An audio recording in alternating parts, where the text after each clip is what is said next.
Boa tarde, turminha, tudo bem? Já estamos novamente na segunda-feira. Vamos iniciar nossa aula? Começamos com a aula de português, todos na página 80 do livro.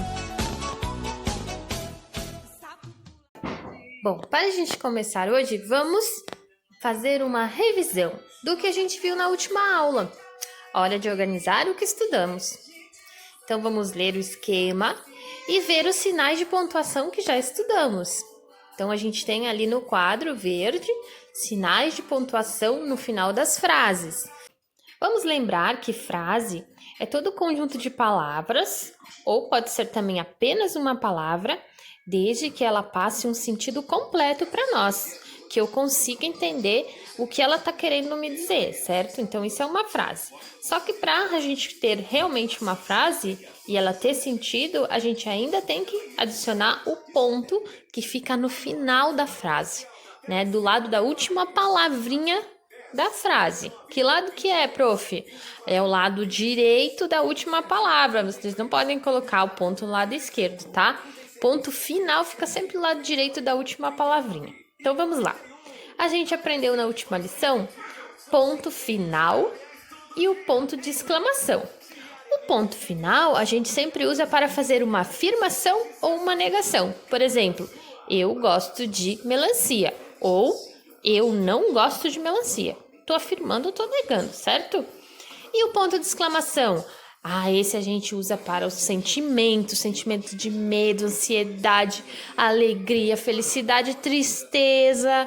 Enfim, todo tipo de sentimento que eu quiser expressar, eu vou utilizar, então, o ponto de exclamação. Também a gente usa para dar ordens, né?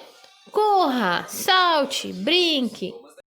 Agora que a gente já fez a nossa revisão, vamos para o exercício. Agora com você. 1. Leiam a fábula a seguir. Um cão atravessava um riacho com um pedaço de carne na boca. Quando viu seu reflexo na água, pensou que fosse um outro cão carregando um pedaço de carne ainda maior. Soltou então o pedaço que carregava e se jogou na água para pegar o outro. Não ficou nem com um, nem com o outro, pois o primeiro foi levado pela correnteza e o segundo não existia. Moral: não se deve deixar o certo pelo duvidoso. Esopo, Fábulas de Esopo, tradução de Antônio Carlos Viana, Porto Alegre, LIPM 1999, página 34. Agora vocês vão copiar a moral da fábula na linha e depois vocês vão mandar um áudio para a prof explicando o que essa moral quer ensinar pra gente. Pensem, né? Leiam, pensem um pouquinho e mandem para a prof, tá bom? Exercício 2. Pinte no texto os espaços que marcam o início de cada parágrafo. Depois, complete. Esse texto tem parágrafos, então dentro do quadradinho, pessoal, vocês vão colocar a quantidade, indicando através do número. Página 81. Exercício 3.